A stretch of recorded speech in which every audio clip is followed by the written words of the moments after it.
Good evening, everyone. 7:31 on the 11th of May, 2022. I'm going to wish my brother, who may or may not be watching or in video, a happy birthday. I have an older brother. I never get to mention my brother. He feels left out, only my kids.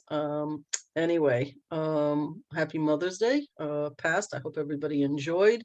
And we'll say the flag and we'll go into announcements and work session. I pledge allegiance to the flag of the United States of America and to the republic for which it stands, one nation, under God, indivisible, with liberty and justice for all. Okay. Any announcements, folks? I have something. There's another crawl coming up. I know it feels like there's a lot of crawls happening. So we had our first Friday community crawl last Friday night. Saturday, we are having the Westchester Craft Crawl.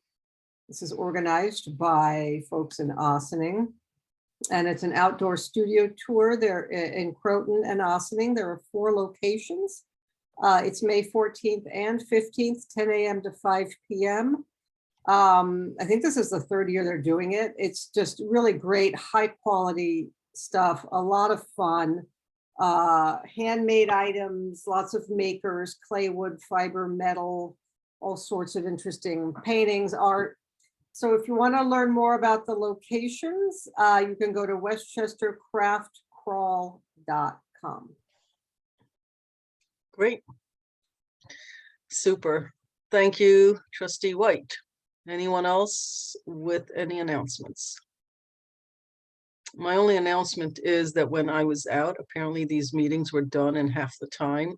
That leads me to believe that I talk too much. So we will not be hearing announcements from the mayor tonight. We're going to go into the meeting. And yes, I do have a sense of humor for those of you that are watching. Good evening, everybody. So first on our agenda, take attendance. Did I miss the whole attendance thing? Or we don't do attendance. All I wanted to say is that Trustee Lopez is on his way. He's just running a little bit late for anybody that's wondering. Sorry, Karen, go ahead. No problem. First on our agenda tonight, we have our treasurer, Dale Brennan, here with budget adjustments requests that we'll be asking for resolutions on the next meeting, May 18th. So with that, I'd like to turn it over to Dale Brennan. Good evening. Thank you, Village Manager DeTore. Good evening, Mayor and Board.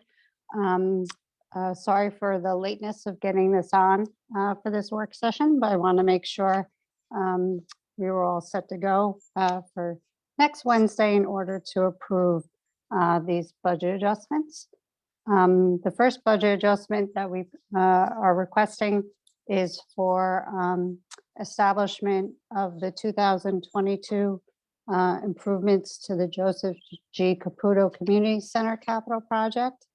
The board had already adopted a resolution in Word form on May 4th, approving this project and setting it to go. It is being funded with $500,000 of a SAM grant, or state and municipal facilities grant funding, and the village has approved to spend $600,000 of fund balance to fill the budget gap for the total project costs estimated at $1,100,000. So the resolution we are putting forth for next week legislative session is to just put numbers for our general ledger portion to be able to open the capital project on the books and be able to move forward and get going on that project.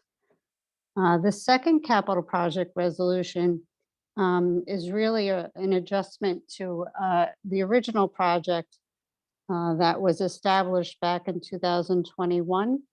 And this was for a water main replacement for under the Snowden Westerly Railroad Bridge, which we had gone through all the proper procedures, and at the point that the bids were established and the bids came back, we realized that the project was more complex than we had originally anticipated.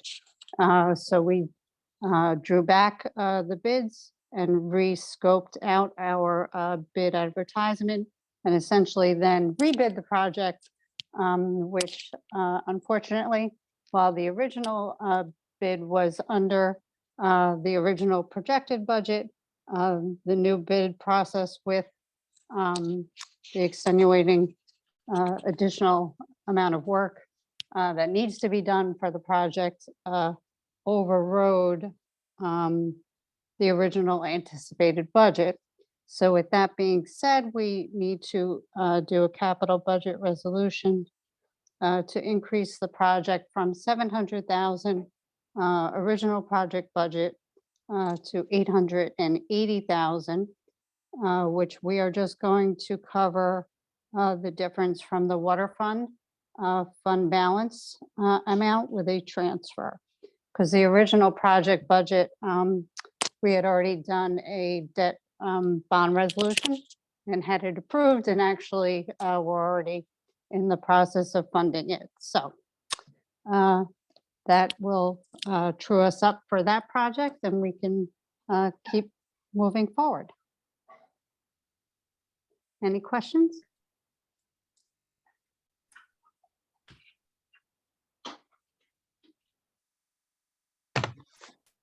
Okay, I'm gonna take the silence as no questions. I think we've I was- discussed this actually. Oh, I was actually waiting for you, Mayor, but I do oh, I'm have. sorry. something. Sorry, Manny, please, Okay. please. All right, so this question is not really for Dale, but Dale, thank you very much for keeping us on track with this all the money transferring portion. I guess the question, this one is more for Karen. So I'm going to start for the first one, sure, the capital improvement portion for the community center itself. So the last 2 meetings ago, when we talked about this particular case, we talked about the process, sure, the steps and the stages and everything else. So my question right now is for you is, have you gone to architectural firms or to engineering firms to look at the project itself? And if you have not, why not? And if you have, how many companies have you looked into this so far? You're muted, Karen. We have looked into a firm, and Paul, maybe you can speak to this, because I am going to forget the name of the firm that we were looking at for the entire project, but was the firm that had done the pool work originally, and the name of it is slipping my mind. So that is who we were looking at right now, but we have not signed a contract at this point. So you looked into Lothrop, the original architect, is that correct, Paul? I'm sorry, Karen. I was just logging on and I heard my name. So we were talking about the next steps for the community center. We were talking to, it's just the name of the firm. Is it Lothrop? I think so, yes. Yeah, Lothrop Associates gave us a proposal to do like that laundry list of projects that Bill had previously presented when doing separate, considering separate individual projects, but because of the existing drawings that Lothrop had from when he did the natatorium addition some time ago, 10 years ago, plus or minus, it was an obvious choice to let them use those baseline drawings to create construction documents and bid documents for the smaller projects. And we just received a proposal on that last week. Okay, so we looked at one company. My recollection is when we were looking couple of years back, I want to say, we were looking at the village hall and the community center. We looked at 2 different companies. We got 2 different numbers. So why is now, shows why we are only looking into one company? Can we look at somebody else to get the numbers? I get that it's better sometimes to utilize the people that already have the background. To me, I'm in the field, that means nothing. Right. It's just irrelevant. The drawings are the drawings. So it's just easier for them. I would like to see another set of numbers. one of the reasons, what we did though, in order to secure the grant funding, I just want to be clear about the process in this regard. We had to have estimates that were fairly firm estimates. They couldn't just be, ballpark estimates. It had to be based on some criteria. So that is why we engaged with this company, because we needed that to create the budget for the grant. We could look at other firms to get a competitive bid. I Sure. think they, we collectively put our heads together and how to best attack this, and was either going to get separate assistants doing, I think it's 5 different projects, and they really are different in scope, or we get the existing document drawings. And just to get, to help you get your arms around what we're talking about, the proposal that I sent around for, internally to review, to make sure everything was on it. And I know Bill's out this week, that's why it's probably not to you sooner. But he looked at it, and Andy looked at it and sent it around to Karen and such. And I think it was I'm sorry, I didn't look at it right now, but I think it's $37,000 for, create contract documents, incorporate the material that we already gathered, and bidding services and construction management and document review services during construction, so to do all those mini projects, which, really is competitive, and I think the right way to go, versus trying to bring in someone new and spending a lot of time and effort and essentially money on figuring out who can beat something which we think is probably the best option already. I just don't agree with that. I'm sorry. I get it. I think is for us, like when we go for consultants for a lawyer's portion of it, we looked at different numbers regardless. Sure. I don't see the difference here. I get it. I don't see the difference, and why can we just get a different number, somebody else? Even if we go with the same company, I just would like to compare somebody else, what they can bring to the table. So Understood.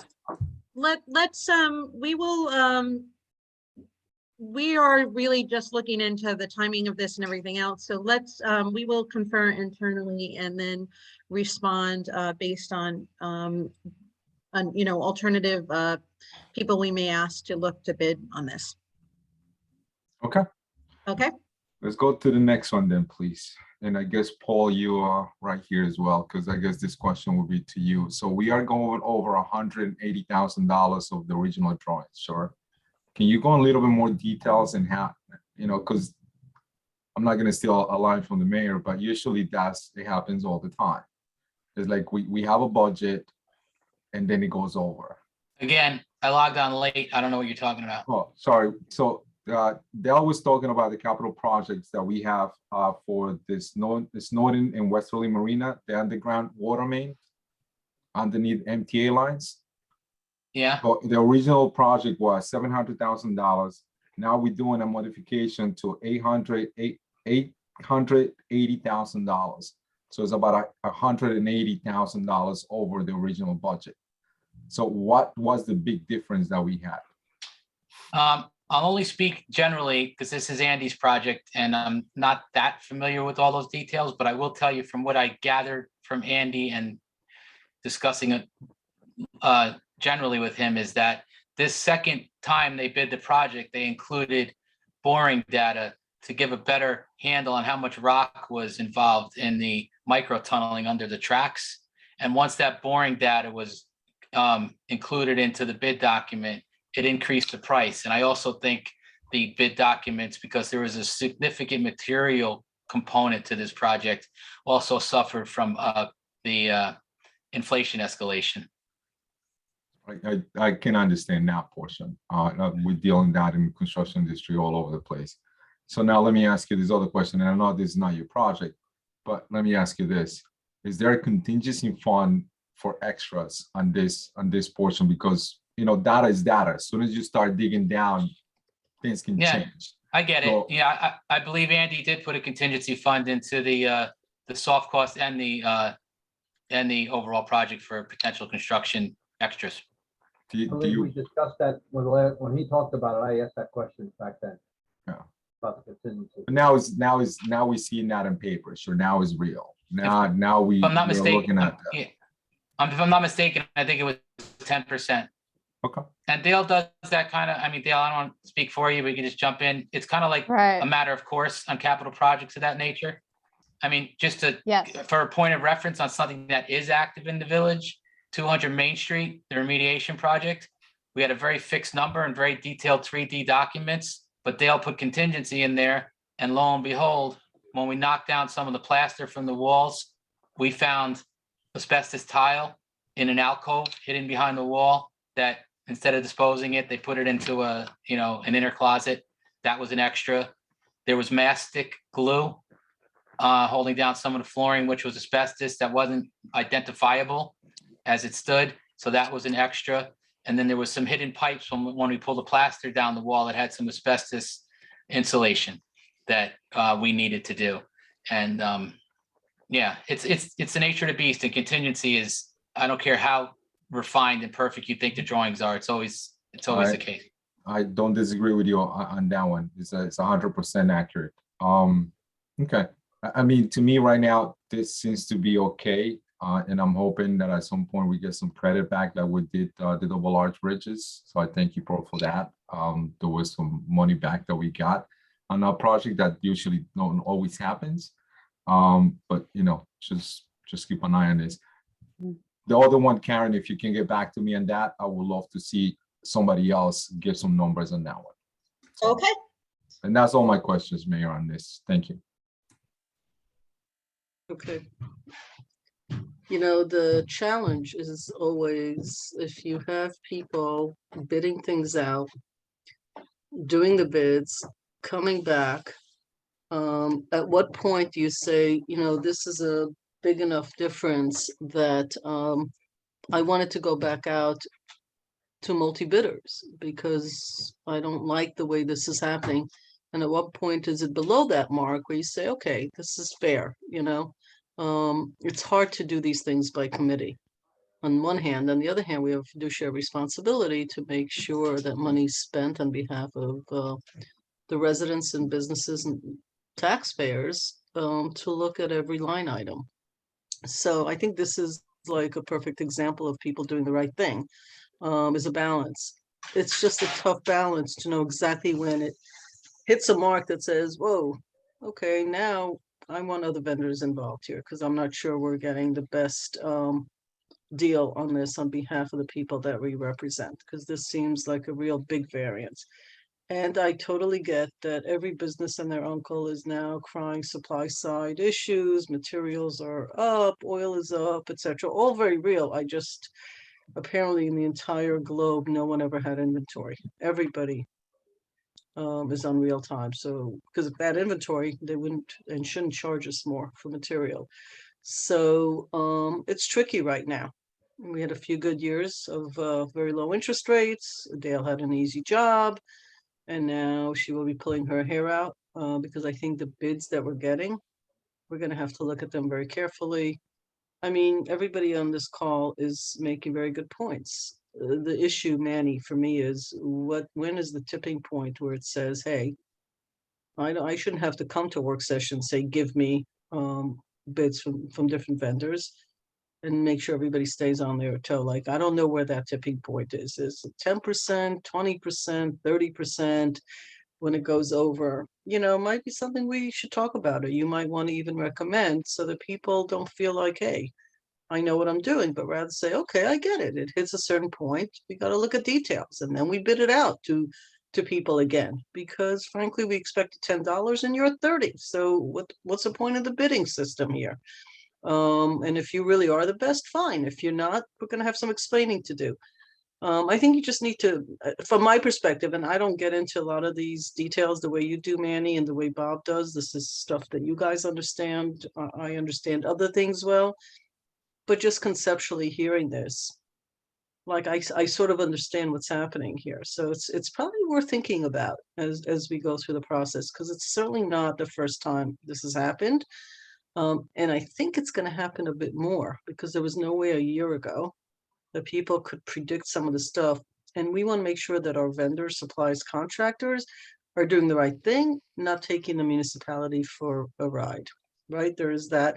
And doesn't matter whether people like it or not, the trustees on the board have a responsibility to make sure that money is spent well and in the best manner. That's actually one of our roles. So everybody's doing what they're supposed to here. But that would be my suggestion, Manny, to just think through, like, where's the tipping point? And if there is no tipping point, if it should just be an automatic trigger, then let's just say that, and that's fine too. I mean, I don't know. I don't have an opinion. I'm just observing right now.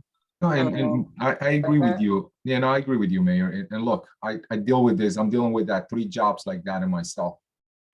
Things that happen on the field, and they're unpredictable. And there's times that, when a contractor buys the contract and buys the drawings, that's what they're buying the project, no matter what. Sure. So there's a lot of things that we can do in the private sector that maybe are difficult to do on the municipal level. Yeah. That's as you said, that's our responsibility, because this is not the first time that a capital project has come back to where we have to adjust the portion of this. And I understand that. I totally understand that. There's a percentage level that I think it should be. If the project comes back $300,000, then it's a problem. If the project comes not back if it's a another $30 $500,000, million it's only a problem if it's a $30,000 project. That's my point. I think you should take a pencil to paper and just sort of think through, because I think it'll be helpful so that nobody's sitting here going, wait, what do you mean? I mean, this is the right number. It would be helpful, even if you told Dale and said, look, when it hits this mark, I'd like the board to be told why. It's really more of a percentage thing, because numbers, $3 million to 30,000, it's a big difference. 300,000 different as a percentage of the job. And I get, and I totally understand that. But when we're looking at projects where it's at 5%, if all the projects are over 5% at the end of the year, that accumulates. It's not just 5% from one project, it will be 5% for all the projects. And at the end of the day, the bottom line for me is, like you said, we are responsible for the money that we are spending from a taxpayer. Oh, I'm not arguing with you. Yeah. But actually, if all the projects coming at 5%, that's actually Dale's job to manage that, because she then has to say materials went up by 5% or CPI is at 7.8%. I'm adjusting everything. It's not Paul's job, actually. It's not the vendors. If a vendor always comes out high, because in fairness, we've had many projects that have come in under budget as well, that we congratulate staff, but that also has to be included, that also gets done. So actually, it's not so much Paul and Andy. Part of this I'm going to disagree with you on that, Mayor. I'm sorry. Okay. I'm going to disagree with you. No, go ahead. That's, You're You're allowed to disagree. Don't get upset.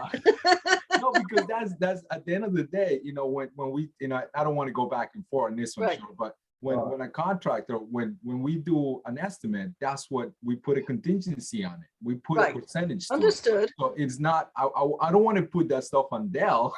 We I think she approach knows all of what I this as a team effort. So Yeah, I think she knows what I meant.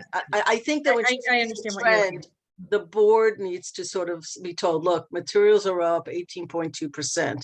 So we're expecting many of our projects, so that each time they come up with a project, it's not like a new surprise for us. That's all I was saying. I think Dale actually understood that. The managing of the actual project, we all know who does that. That's fair. I'm just saying, I think a little direction. So they come prepared and say, okay, this hit the tipping point. Let us explain why. It's this, it's whatever it is. It's I think Paul had said it's different for different projects and different vendors. It's not necessarily always exactly the same. Can I get in here for a second? Yeah, sure, Bob, please. Just to touch on your comment about inventory. Inventory took a big hit with COVID, huge hit. Yeah. Guys were working off their inventory because the mobilization and getting deliveries and all of that. My question is there a sunset on this bid? This bid that we have, is there a sunset that we have a time to agree to it? You know what I'm saying? Things go up weekly. I deal with it every day, and increases are weekly, if not monthly. I was just curious if there's a sunset to his bid price, and the longer we do, now we're going to go get another vendor and spend more time on another vendor when this guy's familiar with the project. I agree with Manny to one extent, but now we're at this, you're at the 50-yard line and we've got a bid, now we want to get this, you know, I get what he's saying, but I don't agree with the process because A, he's familiar, B, he's already got a price in, and C, we're sitting here talking about it, and that's why I want to know if there's a sunset. If there's a time that, well, his price is only good till 90 days, let's say, which is sometimes what comes in on a bid. Yeah, Paul. Our contract has language, all our front end contract documents have language for, you know, timelines once the bids are open, where we have to let them know within a fixed time notice of award, and then 30 days from notice of proceed, we have to have executed contracts. But at that point, once we have that, and if we meet those timelines, those prices are fixed. And unless there is an extenuating circumstance, or I'm going to use that Latin legalese, which I'm not sure if I'm saying this right, but a force du jour, where there's like an outside influence on the contract that is unforeseen and driven from uncontrollable circumstance, they can't make a case for increasing that. Right, Change orders are change orders. right. That's a different entity. But Bob, what Bob, you're saying is if we don't if we don't secure the contract, we can't secure the price. That's Is- what I'm Hold on a saying. second. So I think Yes. so what I'm saying is, when did we accept his bid? Did the clock start running then? And if it did, where are we in that process to our timeline that he's saying that is built in?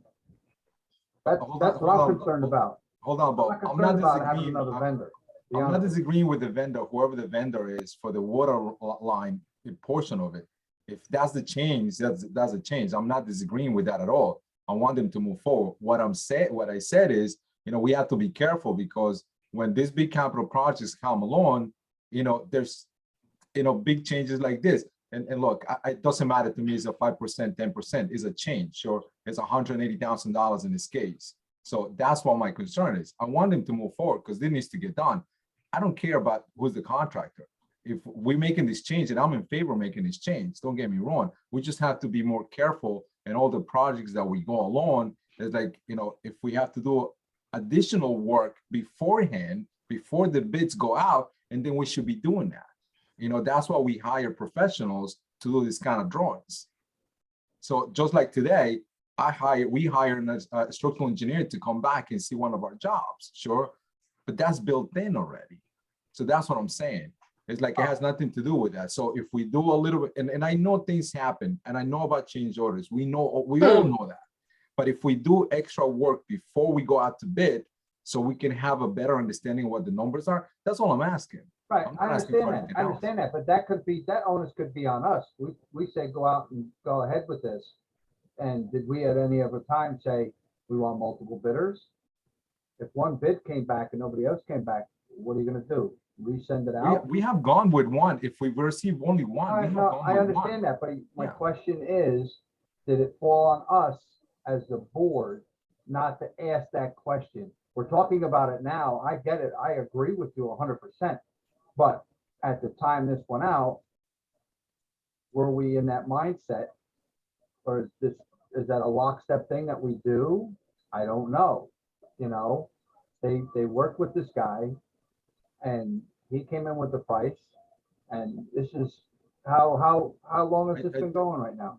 Bob, I think we're confusing things. And I think, so I was talking about the pool first, sure. I just want to Right. make sure that we're clear. So on the pool portion, we usually don't send out an RFP for architectural service or engineering services. Is the manager's purview that we can have someone else. So that's what I was asking, for her to have somebody else as well to give us a price. So when situations like this come along, I don't want to be asking the manager to get two prices from architectural or engineering professionals. So when they ask for one, they should be asking for two instead of one. That's what I was asking for that portion. I think what you're getting confused is the water line portion, that, that's a different contract. And I'm not sure how many bidders were there, Paul. How many bidders were for this particular line, water line replacement? There was two, I think, and Dale, again, cut me off if I'm wrong, because I'm actually texting Andy as I'm talking to you guys. They came in, the two bids that came in the first time around when the original budget was about 700. It was not around, it was 700,000 for the bid cost, not soft. The low bidder was 550,000. The second bidder was 1.3 million. The low bidder, upon reviewing the documents with the engineer, withdrew his bid because he realized he couldn't do it for that price. Then MTA came in during the coordination meeting and changed their flagman requirement and also their boring requirement under the track. They wanted additional borings to see where there's potentially going to be rock, which we didn't have in the original bid documents. So they included the borings as per MTA into the bid documents, and then bid it a second time with the same engineer that we were using. And the second time it came in at 800,000, which was $100,000 more than the estimate, but it was also, Dale, again, correct me if I'm wrong, about 8 months after the original bid. And that was right around the time when we started getting the material escalations. Yeah. So it really wasn't that far off from the original estimate if you look at it in that frame. Perspective. No, and that's helpful to understand. So I think, Bob, and I'm not sure, hopefully that clears up. So we're talking about two different things. Sure, I was talking about the consultant, the architectural proposal that I guess Karen has or the staff has for one architect for one project, the community center portion. That's what I was talking about, that we should be getting somebody else. And, as soon as we know that we're going to hire someone to do this project, we should be asking at least 2 professionals minimum to get some numbers. No matter if they have history with the building or they have done work here in the village, it doesn't matter. Sure, we should be asking for 2 people in there. We can do that, but I think portion was the line. That's all. one of them, if I may, Karen, and jump in for me if I go off a little bit. Well, another reason we were trying to expedite that with the person that did the original drawings is because the manager's office is trying to secure and solidify that $500,000 grant for which a lot of this project may be included. And we wanted to include, because it's reimbursable, the soft cost into the grant. So we did need a hard number. So we have the 30,000 and change for the soft cost, and we have the estimates for all the separate projects that we anticipate will cost us in the overall project when lumped together with one general contractor. So we now have that estimate, and we're not going to proceed with anything as far as soft costs until we actually get the grant. At that point, we can consider another architect. Which is great. So just as a side note, and I don't want to, there's more other items on the agenda, and I don't want to go back and forth on this one. So just keep in mind that we do have an architect that did a study for the community center, and we own the documents. We own the CAD files. We own all those documents. So to me, even if we choose somebody else to do the renovation, we already have all the background, and we can give that background to somebody else, whoever that may be. It doesn't have to go back to this architect that we're talking about right now. So just keep that in mind. Yeah, so but this is, and again, this is getting a little confusing. This is very, very specific just for the pool area, which would be designated for the DASNY grant. I think that Trustee Fritchie is exactly right. Each situation requires a bit of a nuanced way of approaching it to make sure that we're getting the best value for the village. That will be considered. The grant requirements do require that you work with somebody who can bid something out for you, or cost something out for you rather, in a fairly accurate way. So it does always put you in a position where at a certain point you have to just make that decision, go with somebody. It doesn't mean that that has to be the final architect. And as soon as we get the grant agreement squared away, we can move forward on that project. So we do think about these things, and I would say that while Dale makes her job look very easy sometimes, her job is probably never as easy as it should be. So Dale, thank you for making a very difficult job look easy. Next up, we are talking about flag raising. So shift in conversation from capital improvements to freedom of speech. And with that, I would like to turn it over to our corporation counsel, Stuart Kahan. Thank you, Karen. Good evening, folks. I had sent you a memo back on May the 3rd regarding a decision on May the 2nd from the Supreme Court of the United States. We don't get many decisions from the Supreme Court of the United States that directly affect what goes on in local municipalities. So when it happens, it's important to bring it to the attention. Just briefly, to remind you, this involved the city of Boston at Boston City Hall. They have 3 flagpoles. One is for the US flag, one is for the Massachusetts flag, and the third is for the city of Boston flag. It is that third flagpole which on occasion has been used for other organizations, be it other nationalities, be it Pride Month, be it all different kinds of things. The city had granted, about 285 applications to put up different flags. And then a gentleman came in who wanted to put up what he described as a Christian flag, and that request was denied. It is the only request that has ever been denied in the city of Boston. It was actually Only denied. request on record that has been denied. I'm sorry, Mayor?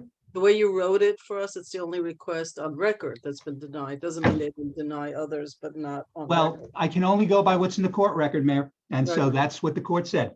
So that's what it is. The fact of the matter is that that one was denied.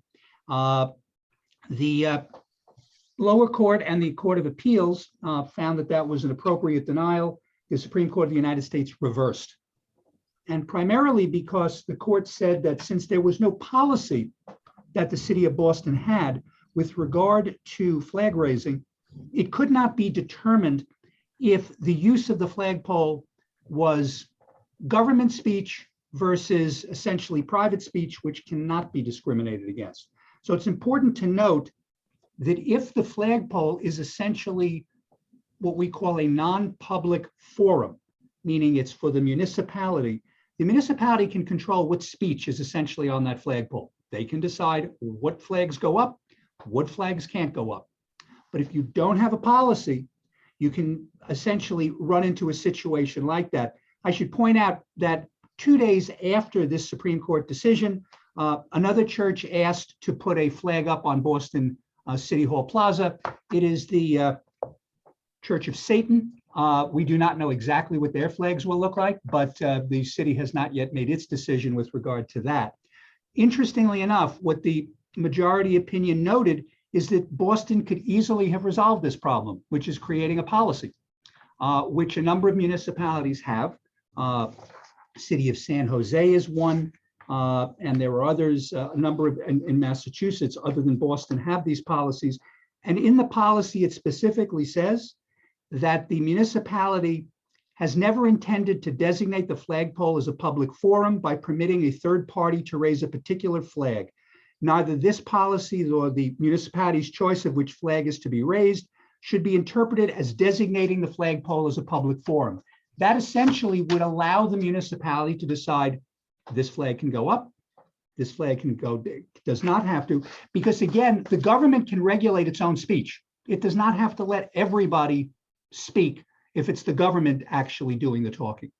Now, I want to thank Jamie Hoffman and Lisa, who pointed out that it's not that this has been a big issue in the village of Ossining. So far, I think we've got 3 flags we know that go up. We have the Pride flag, we have the Juneteenth flag.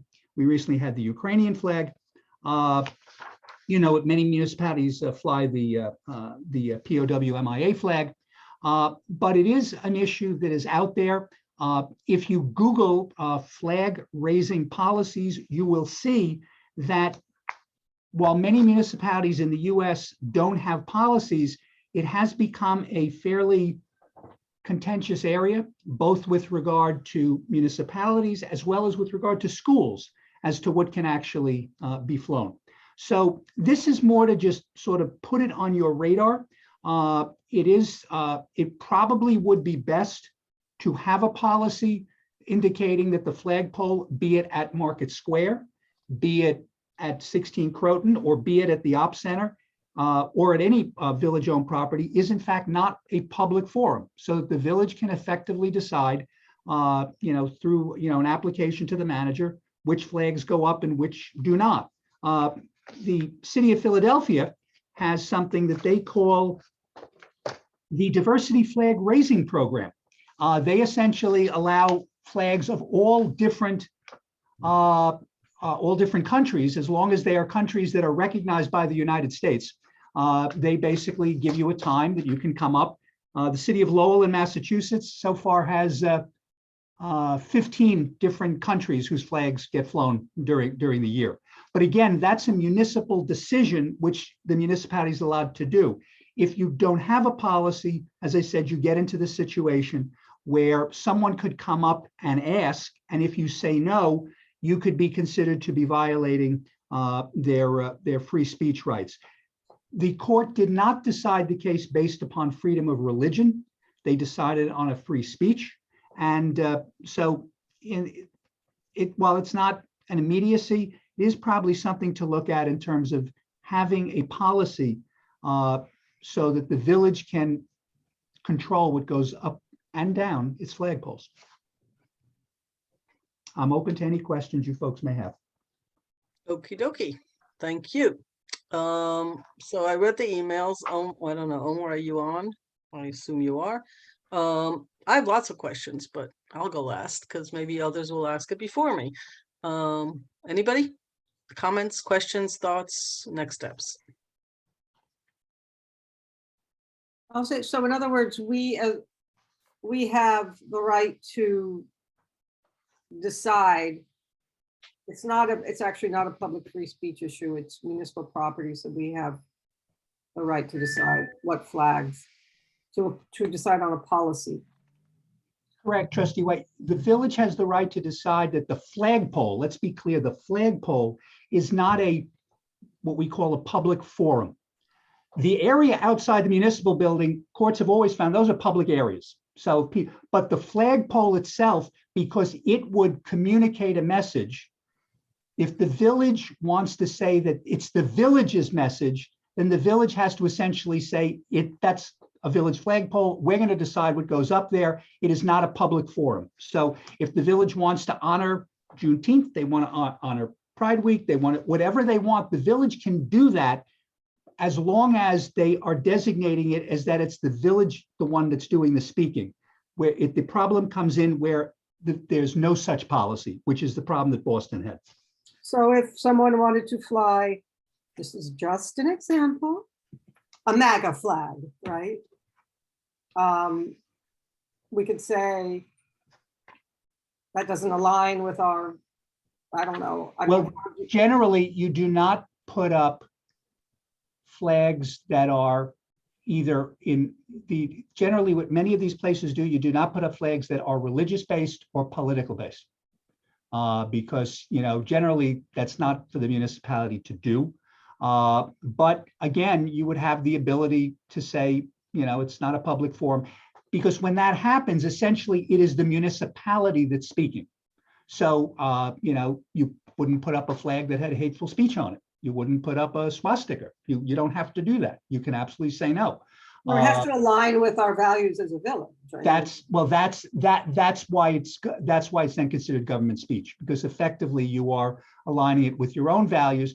As they pointed out in the Boston case, yes, they were flying flags of different countries. They were flying a Pride Week flag, but they were also flying flags for a credit association, which had nothing to do really with anything in terms of the village. So that's the towns, the city. So that's why when the gentleman came up for what I think was called Camp Constitution, and he wanted to fly the Christian flag and was denied, that's where all the hullabaloo came up. So he sued them. And he did. Any other questions? Okay, well, Omar is hearing us. He's just not able to speak right now. Man, you came on. Did you want to say something? No. Okay. Just interesting to see. I was trying to find anything. Stuart, correct me if I'm wrong. Did you find anything here in New York in regards to this? I couldn't find anything. No. In New York. That's what. No, but what I did find is that there are places upstate where there have been disputes as to what should go up on flagpoles, but I have not found any policies in New York. Interestingly enough, if you search flag raising or flag, display policies, what you actually come up with is virtually every municipality in the country of Canada. It's like they must have a requirement there for it. And I was a little confused the first one I read because it was talking about flying the Union Jack, and I really did not understand why, an American, city would be doing that. Then I realized it was Saskatchewan, so I should have sort of picked that up. But So this is about government property, all our properties, firehouses, I guess parks, I would assume, if we own the park. mhm. In the municipal, the operations, Market Square, so Market Square is actually park, so our properties, it sounds like government functions almost as a person, so government speech is government speech. Public speak, the public would say, well, but your building is my building, I pay taxes. I mean, we've had this conversation, actually government functions as sort of, not really as a person, but in unison. So that's the flags. I don't know, I guess we own the village property, we don't share that with the town, do we? Because I had a question about, well, does the town own some things but the village others? That wouldn't they have to have a similar policy? We're talking about village-owned properties, so whatever at 16 Croton is village-owned property. The town is just Okay. the lessee. Right, okay, so not everybody knows that, so thank you Yep. for pointing that out. And it sounds like the absence of a policy, first of all, this is a relatively new Supreme Court decision. I might have misunderstood No, that. May 2nd of this year. Right, so this is relatively new, so not to find it amongst many communities is it was probably one of those things that it's surprising it took this long to reach this nexus. Anyway, interesting to me because it raised a different question. So I think we should have a policy, because I would imagine that there, if it's fresh off the press from the Supreme Court, but we know about it, and it's probably worth a policy so everybody's on the same even playing field. Not sure that it would go to the village manager. If I heard you correctly, it's the elected officials that have to make a decision. It can So be we any have- way the mayor you want. There are some which put it in the responsibility of the manager. Others put it as the city of Pittsburgh, not Pennsylvania, but California. Their requirement is that it actually go to a vote of the city council. Okay. To This make one I may really want somebody else to manage, but that's okay, because I'm seeing the future here. This could be a thing, but okay, something to think about when we do a policy. But I do think the absence of one is problematic, because people have to know what the even playing field is that they're stepping on. And we get a lot of aggravated residents and businesses when the playing field isn't the same. Now, this has nothing to do with private property. If you have a flagpole, and I don't even know what the zoning rules are about flagpoles, my neighbor happens to have one. He flies, I guess, the Philadelphia Flyers or whatever, like, a sports team flag, whatever. Takes really good care of it. It looks lovely, so I always appreciate it. So this is private property is not the discussion here. People could do whatever they want on private. So I think we have to create a policy, and once we have to decide how people come in requests and what's the timeline, like the events. The question I had, though, is a little bigger than this, and I'm afraid to open a Pandora's box, but I'm going to have to.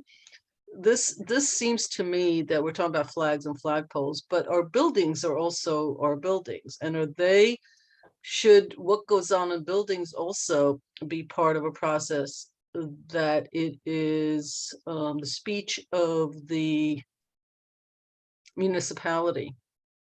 Because we've gotten a ton of requests for murals, and I've also gotten people say, murals are too permanent and they're political and they're this and they're that. I mean, I've never really looked at murals all that carefully, to be honest with you. There's also graffiti art that goes on and it becomes a tourist attraction. I see total pros and cons to it.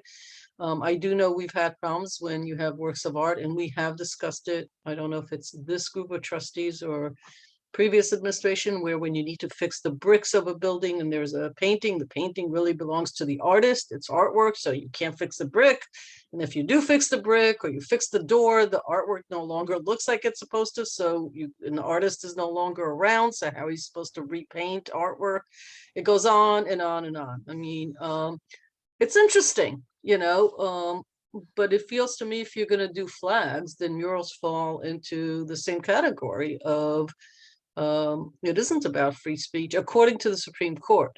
It isn't. It's really about a fact of having policy, and it's government speech versus what's the other? If it's not government, then it's individual speech. Essentially, yes. What's the Basically, corollary of government speech? Is it's, yeah, individual speech? yeah, basically, because what the court said is that from the first line of the opinion, when the government speaks for itself, the First Amendment does not demand airtime for all views. So basically, it's, as compared to if an individual is trying to exercise their own free speech rights, they would have the ability to do that. They could do it on private property. They could do it in what's called a public forum, which could be the outside of this building if they wanted to do that, or do it in Market Right. Square. But it's different in terms of, when we are providing a basis for making the message or putting the message Yeah, out. no, understood. Okay, anyway, those are my questions, because it's like honestly really interesting. Because we actually have seen this. Some of it is just sort of nobody really thinks about it, and not everybody walks around going, I want to have a flag, but there are all types of flags, and flags, frankly, have become a less expensive way of communicating than banners and signs and TV commercials, if they still exist. And so people use flags for lots and lots and lots of reasons. And so it's proliferated, I think. And who wants to be the person saying no to, like, a nice flag about whatever, right? Whatever you want to say. Like, nobody wants to say no to that, but you sort of have this responsibility, of the speech issue. Anyway, that I would support putting a policy together. Flagpoles, I don't know if we want to extend it to buildings, and the fact that murals, etc., can be not permanent, maybe temporary. I'm not sure I want to conflate the two. I look to my other trustees and the board to think about that and sort of think through that piece of it. But for sure, flagpoles, very manageable, and it would have to be, and in the policy, if I understand you correctly, it could be, okay, the American flag is given, but other flags. In our village, we've done Juneteenth. There was a flag, and there are different Juneteenth flags, but the ones that we ordered based on input from the public, from the community members. And then there is the Pride flag that also community members. And I think those are the only two. And recently, as you said, the Ukraine, based on what's going on Right. there, the first two I mentioned had a 1 month limit. We put them up for a month and we take them down.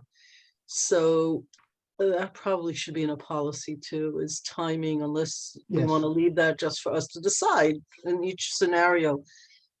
Nobody's complained about it per se, so I agree with everybody on staff that said it's not exactly like people are banging down our doors with complaints or accolades, but it's probably something we should do. All right, looking forward. Hello, Omar. Looking forward. I know that you were interested based on an email I saw, so I don't know if you want to comment now, if anybody else wants to. Those are my questions and comments. I just want to thank you, Stuart, for bringing this to our attention. Completely agree. We should have a policy, and the way that you outlined what ours can and should look like completely makes sense. 100% as is what you're saying, Trustee Lopez, the way he put it. That's Okay, right. great. You have no changes to it. Okay, fabulous. Okay. Everybody else should look at it so that I know Stuart is looking for direction, saying, so folks, does that mean I'm writing okay. it for next week? No, I'm okay with that. I'll agree with Thank you. Omar as well. Yeah, I looked at it. I didn't see anything. So thank you. Okay. Well, you've got 3 people on the board. The other 2 may email you or not, but I think you directionally have something going on here. I just do, Mayor. about who makes the decision, but we can discuss that. That's Sure. Okay. Okay, So continuing this was the about, one I thought we were going to spend a lot of time on. Just saying. All right, let's see how we do with the Okay. rest. so continuing on legislating things that sail across the sky, balloons and sky lantern legislation. Karen, you want to do that? Because we had the open meetings law. I was gonna ask, are we skipping one, Stuart? Oh, did I skip? Oh, I'm sorry, I did skip open meetings law. I'm sorry about that. I was on the theme.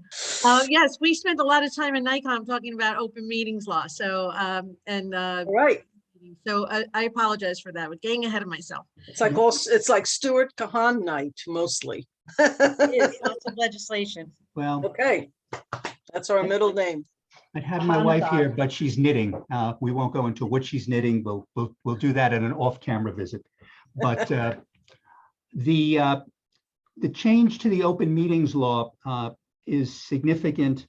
And so let me sort of give you a little background. For the past 2 years, we have been able to do our meetings as we are right now through remote. Everybody can be at their own location. The public can zoom in, they can participate. As of June the 9th, so 4 weeks from tomorrow, we will no longer be able to do that. Beginning on that day, meetings of public bodies will have to be in a setting where at least a quorum of the board has to be in a location where the public can attend. Let me just, so simply put, you're a board of 5. 3 of you will have to be in a location where the public can attend. Now, I should point out that does not mean the 3 of you have to be in the same location. The mayor could be at 16 Croton Avenue, Trustee White could be at the courthouse, Trustee Kazada could be at the rec center. As long as people can go to that session, that's okay. Where the difference is in what the court and what the new law allows, if this board wants to do it, that's the important caveat. If the board wants to do it, is, and I'll backtrack one more time. Prior to the start of the pandemic, we would have meetings as you have had before, live meetings. And if a board member could not attend that meeting, there would have to be notice provided that the board member is participating in the meeting by teleconference, and you'd have to give that location. It could be the board member's home, it could be wherever, but it would have to be a public location. If the board member was not in such a public location, that board member could not participate in the meeting.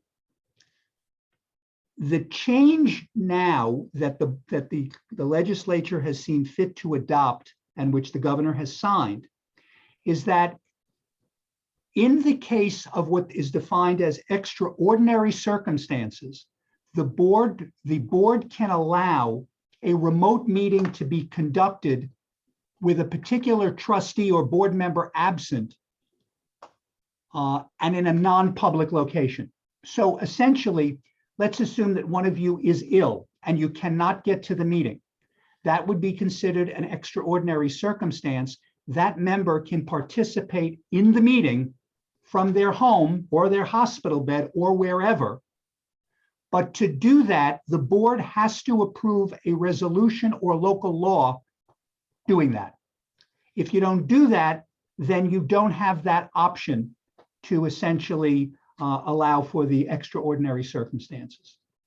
But the important thing is that if you allow for extraordinary circumstances, you must always have a quorum present in the public location or locations where the meeting's taking place. Because if you don't have the quorum, you can't have the meeting. Does that mean though that you then have to have a hybrid capability? You'd have to both have Zoom announced, and then you also have to have something physical. Right? That's if you are going to allow for a remote well, 2 things. One, I confirmed today with both NICOM and the Committee on Open Government that there has never been a restriction on the ability to essentially allow participants, meaning non-board members, to get into the meeting remotely. So if we wanted to, if you were having a presentation, that presentation could be done remotely. There is nothing in the law that has ever stopped that. And you could continue to do that. This relates specifically to what the board members have to do. and how they would run, run their respective meetings. It effectively allows the board to adopt a resolution and then written procedures under the circumstances where there would be an extraordinary circumstance, so someone can attend the meeting, but not be at a location where the public is allowed. And that was the change. So it's important to note, though, that they did not go whole hog with remote meetings. That's not the case. The legislature was not interested in doing that. The governor didn't sign that. So you're going to have a circumstance where you're going to have live meetings, and that's going to start the 9th of June. The only exception is if there's a state of emergency. The current state of emergency expires on May 15th. Assuming it is not extended as of June 9th, that's going to be the new, we're going to go back to the old process unless there is a resolution to the contrary. Okay, so this is board meetings. What about the 13 committees we have, the land use? all It would, those committees? here's where we are, Mayor. It would apply to those public bodies which effectively are the ones that are making decisions. Planning, zoning, HPC come immediately to mind. CPCRB does not. Board of Ethics does not. Rec Advisory does not. PRAC does not. Most of our other committees don't. EAC does not.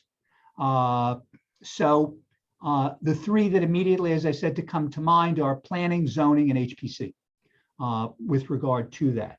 Okay, Now, just so the board understands, if the board wants to adopt a rule that applies to all boards, meaning HPC, planning, and zoning, as well as the Board of Trustees itself, you will have to pass a local law preceded by a public hearing.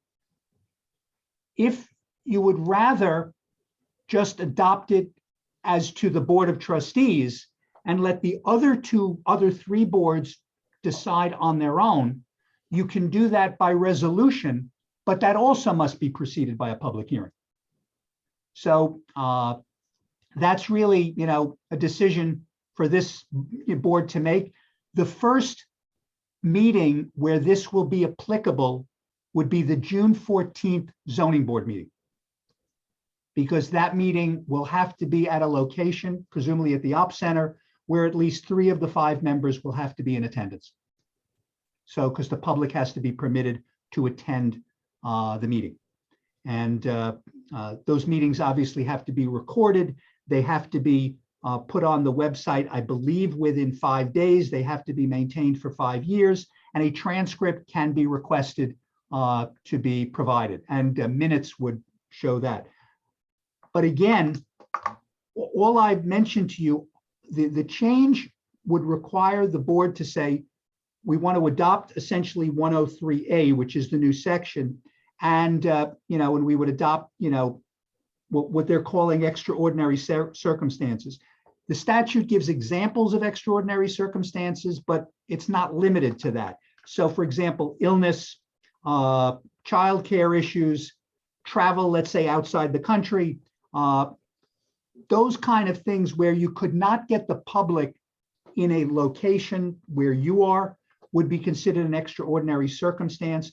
I should note that if you're doing a meeting and you're going by the extraordinary circumstance route, that board member who is at a different location does not count for the purposes of a quorum.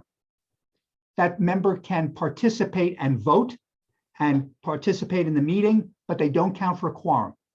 This also does not apply to executive sessions because executive sessions are not public meetings. So that's the change. Again, it goes into effect on the 9th of June. If the board wanted to proceed either by itself or with the other 2 boards included, that would be a local law. If it just wanted to by itself, it'd be a resolution. In either event, there has to be a public hearing. Similarly, the planning board, zoning board, and HPC would also have to at least notice public hearings to do it for them. It may well be easier just for this board to do it for all 3, if it is the board's intention to allow for extraordinary circumstances. If So not, if we don't pass this law, it means we go in the way we used to. exactly correct. There is none of this, well, you just need 3 present, the other 2, blah, blah, blah. It means, If you would go back to the former way, which would mean that for your your meeting in person, you obviously would have a quorum. If you, let's say 2 of your members could not make the meeting, they would have to be in a location where that meeting, where the public could attend. If they're not at such a location, they cannot participate as a board member for that meeting. And I should also point out, it has to be a video conference. It cannot be a teleconference. right, So but that's the same thing whether we pass it or not then. You're saying the same thing if we don't pass this. How is it different? if you don't pass it, it is essentially what you did prior to March of 2020. So all 5 of us have to be, if we want to participate in a meeting, we have to be live to get in a place where the public can reach us. It Right, doesn't have to be all 5 of us together. It has to be a place where the Correct. public can reach us. right.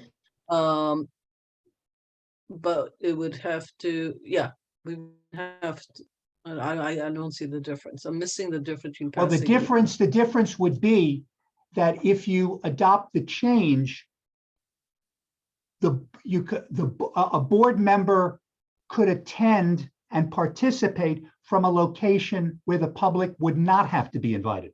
That's the difference, right? So if you do it in your house and if you pass it, then people don't come into your house because it's your private space. It's not a public space and you still can do the meeting. If we don't pass it, then you have to allow somebody in your house because you basically, that's where you're located and you're Right. part of the meeting. But the I mean, point- that's an example, that's a clear Right, example. but the mayor, to note, just being in your house is not enough. It's got to be an extraordinary circumstance. Understood.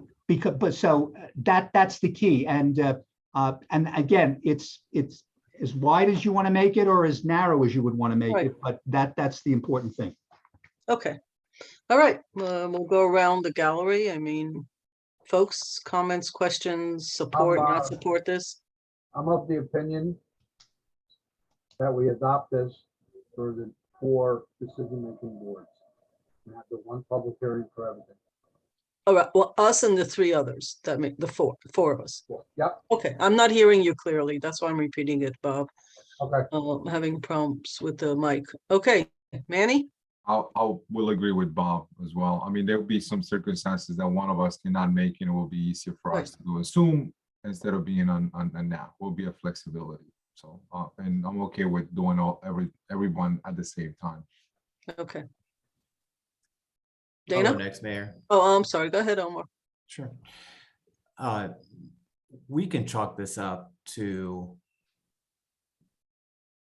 on the list of things that you would think that folks would have learned during the 2 years of the pandemic, and they didn't. I mean, I've really sat and thought about this, but under what circumstance would you not give municipalities the flexibility to have meetings the way they have been having meetings for 2 years, not 2 weeks or 2 months, for 2 years, and say, nope, you have to go back to the way it was before. Oh, wait, we can have this weird cutout where you still have to be in person for a quorum and all of this. And the reason that I bring all of this up is because you had what I thought was a great idea, Mayor, was saying legislative meetings, let's do them in person. Work sessions, let's do them online. That way we can see the presentations more clearly and blah, blah, blah. I thought that was great idea. But this doesn't allow for that. Unendingly frustrating. No one I ask has a straight answer as to why.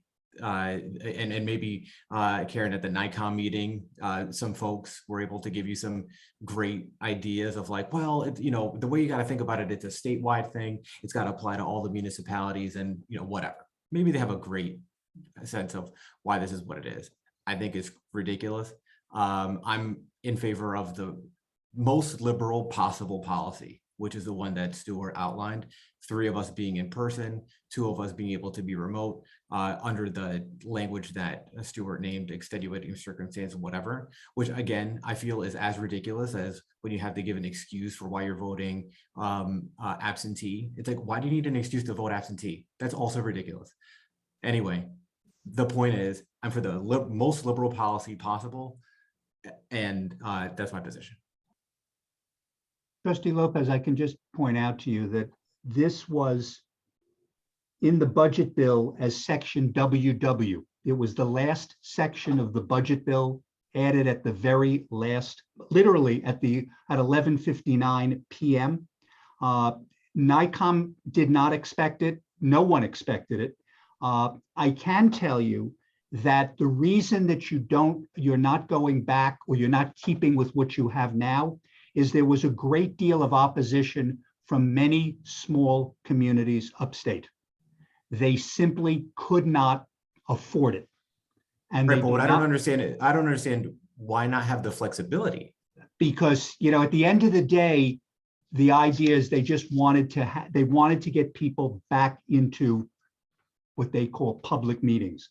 Even though you could have still the hybrid component of other folks participating remotely, but all I can tell you is it looks, if you read it, it clearly looks like it was cobbled together at the last few moments.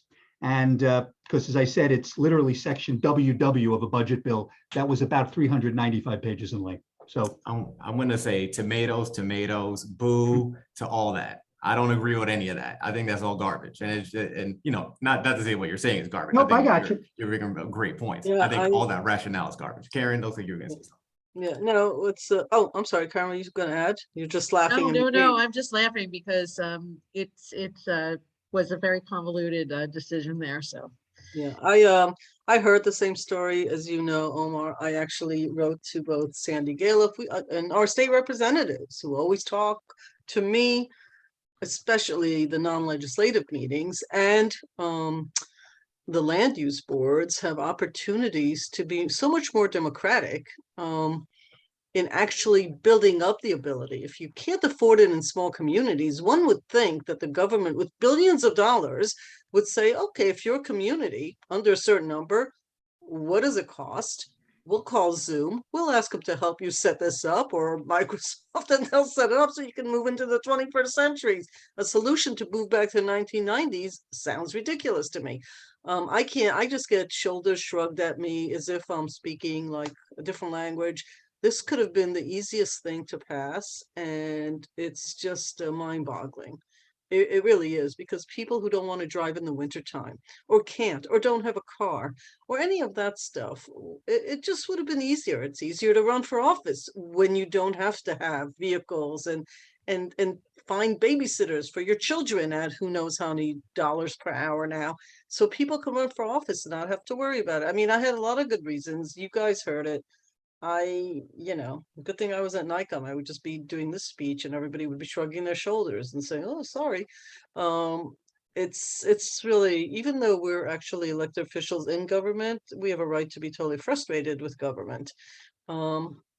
This is somebody's idea of a compromise, which is like, okay, call it a compromise. It's neither here nor there. Dana, I don't know, I'm in support of what everybody said. Dana, I don't know if you want to add to this, except let's see how liberal. I just want to ask a quick clarifying question. It sounded like Bob and Manny had a more restrictive interpretation of what we should do. I heard that having 4. So what Stuart I said was we need to have 3 people in person and 2 people can be remote. No. And what Omar, I heard Bob and Manny. they weren't talking. That's why I asked Robert. I just couldn't hear him. He meant let's vote for all of them together, so each doesn't have to go and do this separately. So it's us and the 3 other boards. That's the 4. Got it. Okay, thank you very much. That's why I couldn't hear him well. I didn't know if it was me or no, it's his, not just you. Yeah, that's what he meant, and that is exactly what we're all saying, actually. It's probably the hockey game in the background. Sorry. Oh, so Dana, anything? You're good. You're good with the lackluster proposal because They that's all we kind have of to play with. shoved through this weird compromise, it sounds like. They were trying to make a compromise between completely remote and completely in person. Yeah, They're trying to do. yeah, So now that's what they said at NICOM. At the end of the day, this is our option, is to vote to do this or not to do it. Not to do it is less remote than passing this legislation that Stuart is presenting to us. So we're saying, yeah, pass the legislation for us and the 3 other boards as liberally as possible. So now it's up Give to us greater- to, so now it's up to us to flip a coin and see who comes in, every other meeting, I guess, Well, we take turns, listen. we can take turns, I have to remind you, Deputy Mayor, as you and I sat on a board where people said there's actually no requirement for I trustees know, to I come to know, meetings. I know. Apparently, we didn't know that either. So we learned that you're not actually obligated. You're lucky if anybody votes for you again, if you keep doing that, but there's some trust involved as well. I'm not really worried. So When do we have to start going back to in-person meetings? June 9. June 9th. so So to your do first, this, he has- your first meeting would be June the 15th. yeah, to do this, he has to do sort of now because And it's if we the don't law. pass this legislation, it means we all have to be there. We don't have an option where 2 of us get to stay home. Well- Folks, I do want to remind you of something because I know you're throwing this around. Extenuating circumstances. Yeah, not 2 of us Okay, stay you home. can't No, not just simply because I'm decide. tired. No, I'm quite serious. They made this was emphasized. You can't simply say, I just don't want to come to the meeting tonight. It doesn't work. And if you decide that, you cannot participate in the meeting. You can watch it, but you cannot act as a board member. So if you are ill, if you have a childcare issue, you're going to have to, part of this is you're going to have to agree to written procedures that are going to be published on the village website as to what are the extenuating circumstances and how they get reported. It is not enough to say, you know what, I got home late, I'm just not going to go to the meeting, I'm going to do it from home. That's not extenuating unless this board determines that it is. But given how the state's sort of given a couple of examples, it probably wouldn't fit. So you need to be careful. It's not like we can rotate through. Extenuating circumstances would allow you to do the meeting at a location where the public is not invited. Otherwise, you've either got to be at a location where the public is not invited or not participate. Thank you. So So I I- was so I just just- joking around in regards to that because I think I agree with Omar. This is a joke. So I was I actually mean- making a joke out of that. So I Right, got so it, but I get just, I get it. Thanks, Stuart. Yeah, so just so I'm clear, they're saying we have to define extenuating, but it has to be defined in a way that they're defining. no, the extenuating circumstances is something that the board comes up with. For example, you could use the terms that they have in the statute. One thing you might put in, for example, is that all it will require is that a member simply has to report to the board that he or she has an extenuating circumstance and will not be attending the meeting, or will be attending the meeting live, at home or something like that. So it's not like there's going to be the extenuating circumstance police are going to come over, knock on your door and make sure that that's not how it's going to work. But it does require procedures that are actually written down and put on a village website. That's explicit in the statute. So that is something that will be part of this as we go along. Thank you. Dana, it was your turn. That was I think she's good kind of wave. Yeah, Okay. no, I'm glad that they're making life more complicated for us. Appreciate that, guys. Yeah. But All right. So you were asking about extenuating also. So Stuart, you can, I guess, start to make a list up, and if any of us want to edit it, we do, because the way I'm hearing it is like we've got to figure out it's like working in a null set. It's always difficult. It's easier to edit. Mayor, mean, what I'm going to try to do is work on something over the next day or so that next week the board can call for the public hearing. Okay. Because I'd like to get this as close adopted to June the 8th as possible, maybe a few days afterwards. But that way it could, if we can deal with it for the ZBA meeting on the 14th, that would be wonderful. All So righty. we'll work on that. Okay. Stuart, you're back on, I think. Right, next is the, Mayor, this is proposed local law 5. That's the release of balloons and sky lanterns to be prohibited. Mayor, you can obviously fill in for me, but this is based upon legislation that is, I believe, still pending in the town. Right. Well, okay, that might be. So folks, this is one of those where one of the council people contacted me on a local law that they wanted to pass, and they worked on, and I said we should co-author it because some things really should be co-authored. I believe that Chief Sylvester, thank you for coming on, was involved in this from a, ideation, but also enforcement, etc. And this is, to me, an environmental issue. We have people who release balloons. Would I say a lot? I wouldn't say a lot. I would say we go through phases where people use balloons, whether it's for parties, birthdays, whatever.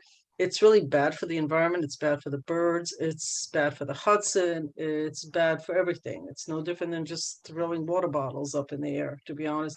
Actually, it's worse because this is both against the fish and birds that are flying around. So Councilwoman Feldman called me. They went through their attorneys, they wrote legislation, they had a public meeting. I believe that that also Chief Sylvester, you were involved in this legislation, yes? No, they asked me to come to a work session just to give an opinion on anything that was in the law that they wrote.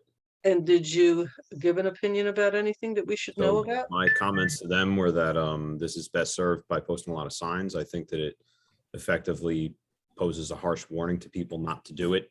The few instances we've had, and I think the town knew specifically what we were talking about, were grieving families who had lost loved ones. And I made pretty clear that that's probably not a circumstance where we're looking to write tickets unless we absolutely have to. That's the way the town's taking it. This is more of an opportunity to tell people ahead of time that those types of celebrations won't be permitted anymore, as opposed to something we're on patrol for and waiting and then sort of intervening in someone's memorial service. So that's how it was handled there. Okay, I appreciate that. We're talking about lanterns too, floating lanterns? Okay. You know my feeling on that. Sky lanterns. I don't know your feeling on that. How would I know your feelings on that? Well, lands on your roof, and now your roof catches on fire. I would think they'd be, you would think they were a fire hazard. Oh, okay. Yeah, I didn't know what you were referring to. Okay. Yeah, I think that's why she put it in there, actually. So there are two things going on. Number one, it's silly for a town to, and they are going to pass. The public meeting that they're holding, I don't think there were objections that I'm aware of. I haven't followed up with Liz Feldman to find out, which I will. But their board is in favor on this. The last I spoke to, which was about a week ago. It would be silly. This is one of those, it's silly to have a town do something, but not the village, as it would be the village doing something without the town having a similar, if not identical legislation. You know, people don't walk and step from one part to the other and go, oh, this is a town. Oh, this is a village. I mean, it's confusing. Okay, so those are the two reasons why we're also looking at it now. And I sent the legislation the town's attorneys did to Stuart so that they could be as congruent as possible. So that's what we're looking at here and getting opinions for. I do think that there is some issue, as the chief had mentioned, that this is part of the way some people memorialize loved ones. And that, you know, is an issue. So I think this is part of, and I think that the town has said this, it has to become part of the education process, part of signage that needs to be really rethought in our parks about what is allowed and what isn't allowed. We can't change a sign every time we pass legislation. It's expensive and it's a lot of work. But there probably is a time that the village manager needs to look at and say, okay, we've now changed enough things, or there's enough things going on. We really need to redo the signs in the park. It should be coordinated with the town so that there's some similarities between what the two municipalities that affect our zip code are doing. And I would encourage that because it's probably somewhere around that time to do it. Anyway, so this is what we're looking at. The legislation is here. It's, So you're talking about parks. What about private property? The town's legislation, which we have basically you would basically be adopting for the village, would only be on, well, would be outdoors in the village or on village-owned property. So it's not just village-owned property, it's anywhere within the village. in the village, yeah. So policing this is gonna be just like policing the blower law, pretty much. No, Difficult. I'm not sure what you mean by that, but, well, maybe you can tell me what you mean by that, because I'm No, not no, sure. I'm just saying, you're not out there looking for it, is what I'm saying. No, People- we instruct staff to go out, and if they find people with leaf blowers, they should be intervening. To what Right. extent they do that, I don't know. In this case, it's our hope that we don't have to walk into the Austin High School graduation and hand out 20 appearance tickets there. We certainly don't want to appear at someone's funeral service and start issuing appearance tickets there. Our hope is that this law will serve as something of a warning to people that that's not something that's legal here, so that they don't do those things. I'm not sure anybody wants the press that comes with cutting into someone's funeral service. It doesn't fare well. Well, I don't know. I mean, if 40 people are standing on a public park by the waterfront and there's like 100 balloons up there, somebody should be going up to them and say, you can hold on to the balloons. You can't release them in the air. People can have balloons. This is not a law against balloons. Please don't release them into the air. I understand. What I was saying is, to go back to what my comment was, is that our hope is that we don't have to go there to issue appearance tickets. Our hope is that this is something that we can warn people on, and it'll be a voluntary compliance thing. Right, and I think part of the education piece, which I agree with you that we need some signage as well, because not everybody does it, okay? This is not the majority of the community. It's not a minority of the community. It is, there are people that do this. There are people that put candles, and that means there's fire lit under some tree in our park. We would just like to inform people that this is a bad way to do it. You could bring, I was at an event. I don't know how the word got out. I expected to see lots of balloons, but instead there was one huge balloon. And they took it home when they left. Nobody released the balloon. I was surprised, frankly. That was not my expectation. The word somehow got to people and said, please don't bring balloons and release them. It's about releasing the balloons. You bring the balloons, you can't release them. So I think it's mostly 90% education, 10%. There has to be enforcement that says, I'm not supposed to do this. I see you're having a party. I see you're having an event. Keep the balloons, please take them home. Or, blow them up and take them home. Don't release them. And then word starts, the education starts. So anyway, that's this legislation. Any other, I don't know if anybody is in support of it, is opposed to it. Thank you, Bob, for your comment about lanterns. I didn't actually know what you meant by that, but that's why it's there. So I appreciate that. Anybody else? So the idea here is that these balloons released into the air will come down somewhere. And if it's in a body of water, they could be eaten by fish, they become pollution, they harm wildlife, right? Well, even before they drop, when you release a balloon in the air, if you're near a tree, it gets stuck in the tree, and then birds who are there to pollinate get stuck in it, and they die. If you release it in the air, birds flying oftentimes don't recognize the balloons, and they fly right into it, and they choke, whatever. So it's actually problematic on a few levels. I think Liz even took like pictures of trees that have balloons in them because it stops pollinators. It's not the biggest issue on the planet, but at one point one would not have thought that water bottles that we all use is one of the big pollutants in our planet. Turns out in first world nations it is. So that's the issue. And yes, once it falls in the water, it's a problem for the fish because they get it tangled in it, and it causes all sorts of problems. It's not biodegradable. Balloons are not biodegradable. Somebody needs to invent a biodegradable. Yes. That's exactly what somebody said, actually. They go, we have to come up with something. No latex. Right, and you can't even recycle them, FYI. I mean, people, it is an important symbol for people for grieving someone. I mean, I can think of a couple of ceremonies in Menlo Yep. Park that involve balloons. I mean, it's beautiful, right? Yep. And symbolic. So, but I don't know if people realize that it's also harmful, you know, for the planet.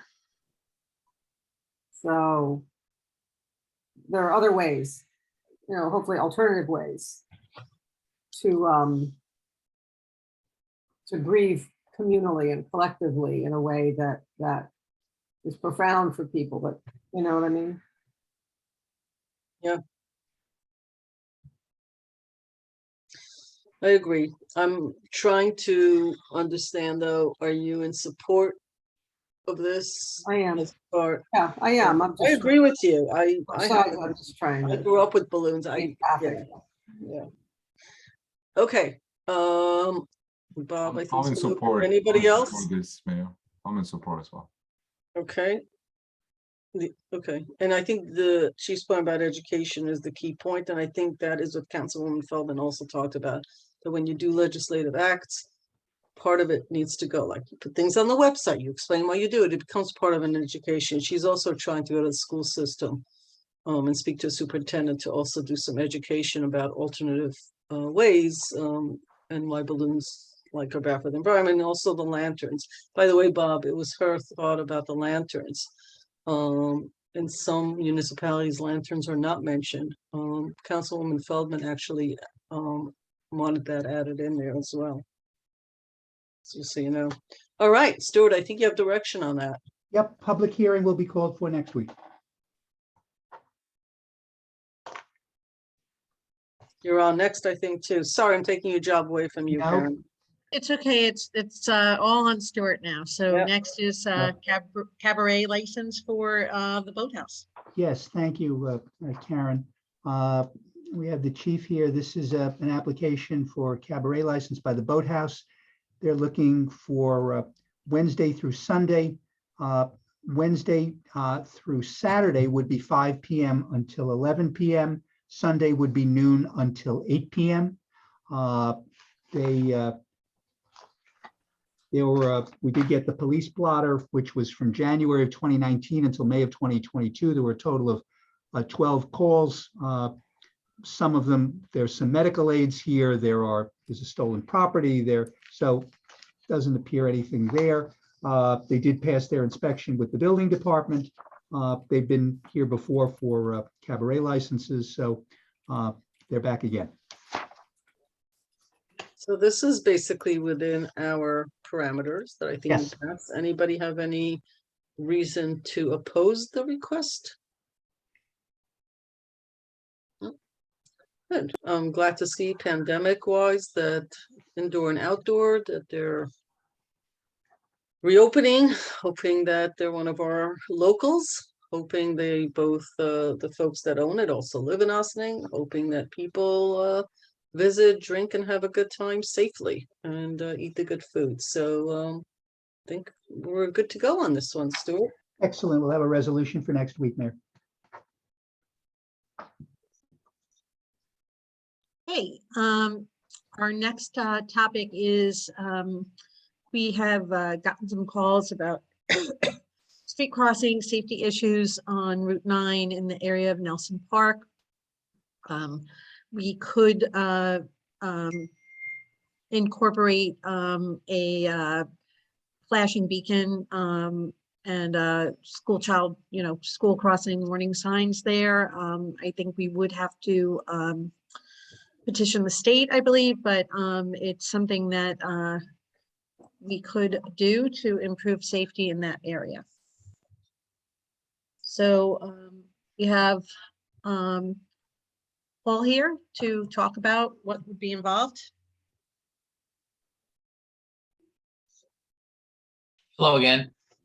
So some years back, this issue was brought to our attention. The email that initiated the conversation was really specific to that crosswalk on Nelson Park and the area around the park as it fronts Route 9, South Highland Avenue.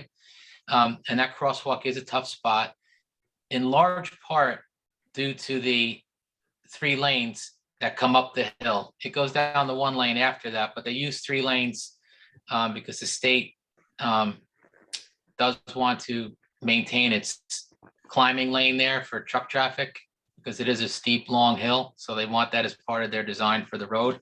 That's what they told us the last time we had this discussion. And it was brought to their attention.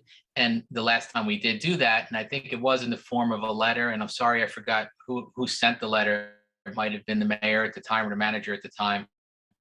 But they did come down and put those enhanced newer pedestrian crossing signs, which are part of MUTCD anyway, so they're required to do it eventually anyway, and they did. But the reality is those signs probably don't work as often as maybe they do to protect pedestrians crossing at that Washington Street, Route 9 intersection. It's a tough spot, and I guess we're here tonight to kind of encapsulate the ask in that letter with a formal letter from the board, the mayor, to our contact in the Region 8, which is our region for the state DOT, asking that they come down and put some significant enhancement to pedestrian safety in that area. Wait, are you saying that this is a state thing that the state has to do, not us? Correct. Any Even purchasing and putting this stuff up, if we wanted to, it can only be done by the state because it's a state road? Correct. I will tell you, and it was a long time ago, but the village did place signs in the right of way that were pedestrian centric some time ago. I'm going to guesstimate about 15 years ago, and the state came and removed them. Well, No pedestrian or traffic signage can go along that road. The only signage that we can put on that road is parking. To what? facilitate parking signage, like no parking or metered parking where we have it on Route 9, tag parking wherever, whatever is fit for that run on Route 9. But as far as traffic signage and all those traffic signals themselves and all the crosswalks, those are all under control from the state. And okay, cannot be amended or supplemented by anybody but the state. That is the real premise for the road diet that we're doing, which obviously is north of that entire situation, but still serving the same purpose. We can't do anything with that road diet without the blessing of the state. They have to review it and approve it. got it. I mean, okay, I forgot that even this falls under, okay. And what are the odds of this happening in my lifetime? Well, the letter, I think the odds of that are very good.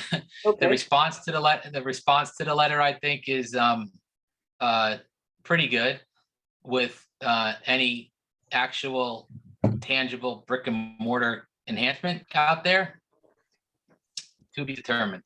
Okay, I think it really depends. We'll make the letter formidable, and we'll pull. I'll talk to Kevin, and we'll pull relative accident data because I know it exists down there. We had some pretty hairy incidents over the years in that section of road, and they were documented.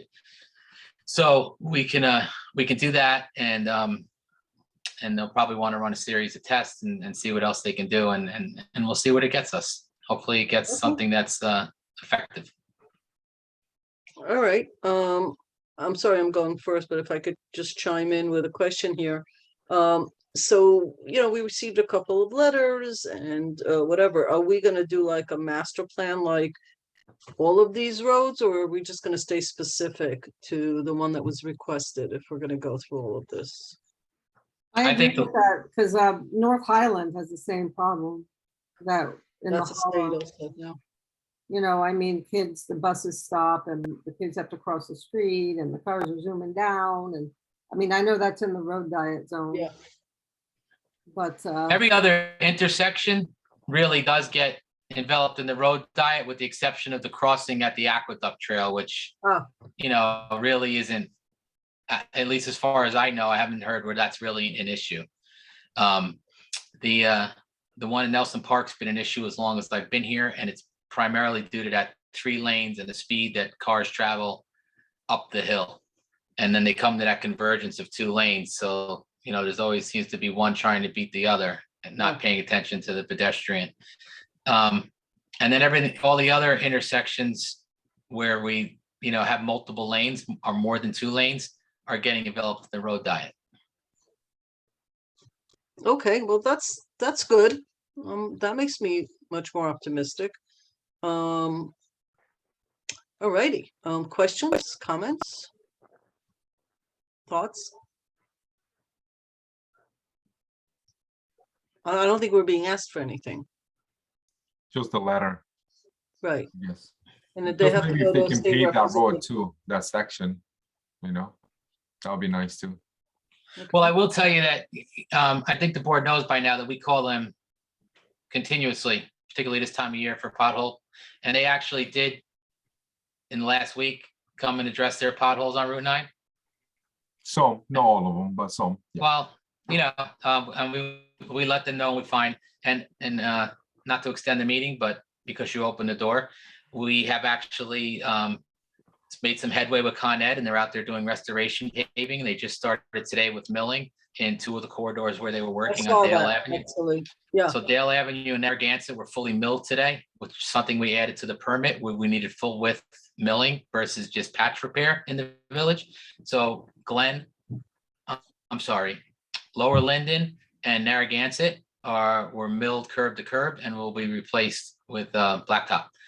And in the meeting that I had with Con Ed relative to the gas work that's going on in Dale Avenue and the larger part of that scope in that corridor, they committed to invite the village to the state rehabilitation meeting once they finish all their work for Dale Avenue. If the state does not agree with Con Ed that the entire width of Dale Avenue needs to be repaved versus just the half they're working on minus the services, we are ready to petition that with higher powers to make sure that Dale Avenue gets done the way it needs to be done. great. That's helpful. Thank you. Thank you, Paul. And the village will also start milling with our own contractor outside of any Con Ed gas work. Revolutionary Road and Scarborough Circle are Nice. 2 roads that are on our list to get to, and we're going to get to that. And if time permits, we're going to go to Cedar Place and mill and pave that, following our course of action on that corridor up there. And then after that, all the money is going to be held for the intersection project, because that's right around the budget that we need. So The 5 corners, yes, right? Jamie, and I sorry. would have had an update sooner, but unfortunately, the project engineer on that project has COVID. So and he just got it this week when we were supposed to meet. So he's going to be out this week and next because he is symptomatic. And I'll get with him shortly thereafter, and we'll get on an agenda soon. I started saying, Jamie, I think I can't remember where I saw it, whether it's already on the website, all these streets, but some of them were on the website, either in, No, that's from last year. So Paul's office will probably, as soon as they get the final schedule, they always send it to me and then we upload it. So I'm sure as soon as they have that, we'll add that in there. okay, that'll be great, because that's the purpose of the website, and that's why we have to invest, so people get used to new information, go on there, look at it. We can also, when we get letters as trustees or mayor, just, link people and say, here it is, this is what's happening, because this is good work, and that's got to be up there.